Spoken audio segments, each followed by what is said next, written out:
I really appreciate how thoughtfully you shared this, and especially that you were open to shifting your perspective after hearing that euthanasia tech's experience. That kind of openness is rare when having conversations around breeding and adoption. It usually turns into us versus them. So truly, thank you for that. And I'm with you. Adoption saves lives, and anyone who feels called to adopt absolutely should. There are so many amazing dogs in shelters who, with the right support, can not only be rehabilitated but thrive.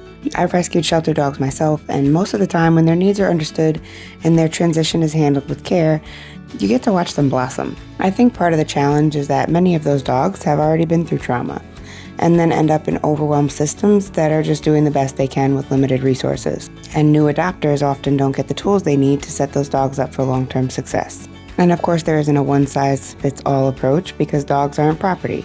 They're living beings with individual needs, history, and emotions.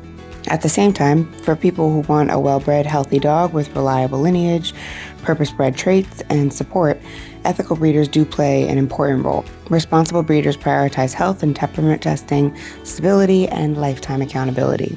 Every dog we produce is our responsibility always. And I think one thing that often gets lost in this discussion is that dogs aren't really the problem, it's people. I've been so lucky to meet some of the kindest, most genuine humans through Dalmatians, and that's part of what keeps me here. But even within the dog space, including the breeder world, people nitpick each other to death. There's this holier-than-thou energy in every corner of the dog community. Rescue, training, nutrition, breeders, everyone seems to think that their way is the only way. And that mindset creates division, not solutions. If people genuinely cared more about the dogs than about being right, we'd see more discernment, more nuance, and more empathy, and far fewer dogs falling through the cracks because humans can't work together. I often poke fun at humanity versus dogs because it's true, people genuinely create the issue. And if ethical breeders disappeared, demand wouldn't disappear with them.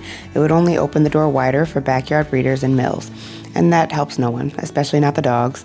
The real solution isn't choosing sides, it's recognizing that ethical breeders and adoption advocates actually kind of want the same thing. Healthier dogs, supported owners, and fewer dogs in crisis. And I think working together is how we get there.